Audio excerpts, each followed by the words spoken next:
Welcome to my channel. हम बात करेंगे कंडेंसेशन के बारे में। फर्स्टली हमने अपनी प्रीवियस वीडियो में बात की थी प्रेसिपिटेशन के बारे में, और आज हम बात करेंगे कंडेंसेशन के बारे में। कंडेंसेशन क्या होता है और ये किस तरह हमारे जो वेदर है उसे अफेक्ट करता है, और हम किस तरह जज कर सकते हैं it would be a condensation. Condensation के बारे में आपको मैं सिर्फ एक मेन पॉइंट बताऊंगी, एक मेन डेफिनेशन आपको सिंपली कंसेप्ट दूंगी, जिससे कि आपको फुली अंडरस्टैंडिंग आपकी बिल्डअप हो जाएगी कंडेंसेशन है क्या। Condensation is when cool air turns water vapour back into liquid. कि जब ठंडी हवाएं चल रही होती हैं तो क्या होती हैं, जो वाटर कूल एयर के जो वाटर पेपर्स होते हैं, वेपर्स होते हैं, वो क्या करते हैं, लिक्विड फॉर्म में तब्दील हो जाते हैं।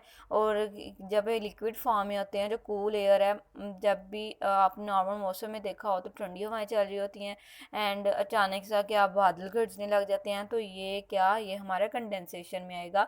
कि condensation is when cool air turns water vapour back into liquid and make clouds. तो ये हमारा इजी सा कंसेप्ट हो गया कंडेंसेशन के बारे में।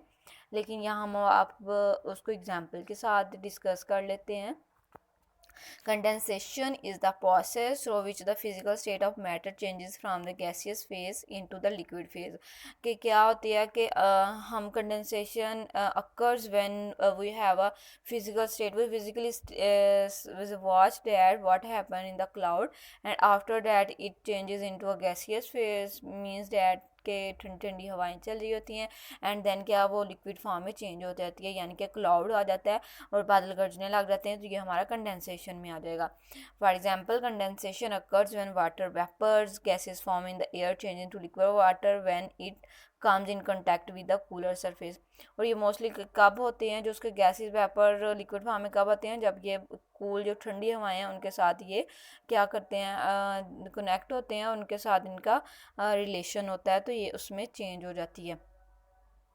एंड नेक्स्ट हम अपनी वीडियो में बात करेंगे अबाउट अवेपोरेशन के बारे में, और पहले हम कंडेंसेशन के बारे में बात की। तो hope so you people like it and understand it, but please उससे पहले लाइक सब्सक्राइब और शेयर करना मत भूलिएगा। Thank you so much for watching.